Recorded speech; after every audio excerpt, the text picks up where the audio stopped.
జీవన్ రెడ్డి కాంగ్రెస్లో చాలా senior most MLA. ఫస్ట్లో సరే ఒక్క టర్మ్లో అప్పుడు ఎన్టీఆర్ దగ్గరికి వెళ్ళి పోటీ చేసి ఆ తర్వాత మళ్ళీ కాంగ్రెస్లోకి బ్యాక్ అయిపోయారు, వెళ్ళిపోయారు. ఇన్నిసార్లు గెలిచిన ఆయన ఒక సంవత్సరం అక్కడ పారాడాక్సికల్ సిచ్యువేషన్ ఒకటి ఉంది. సమకాలీన రాజకీయ నాయకుల్లో చాలామందికి లేని ఒక లక్షణం ప్రజలతో ముడిపడి ఉండడం అనేది జీవన్ రెడ్డి రాజకీయ లక్షణం.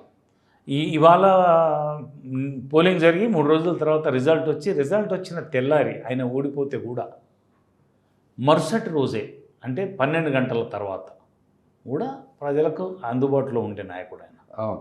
జగిత్యాలలో అటువంటి పేరు ఆయనకు ఉంది. ఆయన ఏమైంది, కాంగ్రెస్ పార్టీలో అనేక అవకాశాలు ఆయనకు లభించినాయి. సుదీర్ఘకాలం కాంగ్రెస్ పార్టీలో ఉన్నారు. రాజశేఖర రెడ్డి క్యాబినెట్లో మంత్రి పదవి కూడా చేశారు. అంతకుముందు తెలుగుదేశంలో ఉన్నారు, కాంగ్రెస్లో ఉన్నారు.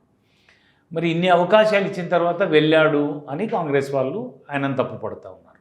ఆయన ఏమంటున్నాడు, నేను ఇంత సర్వీస్ చేస్తే పార్టీకి నా మీద గెలిచిన ప్రత్యర్థి పార్టీ నుంచి వచ్చిన వ్యక్తిని మీరు పార్టీలో కలుపుకున్నారు.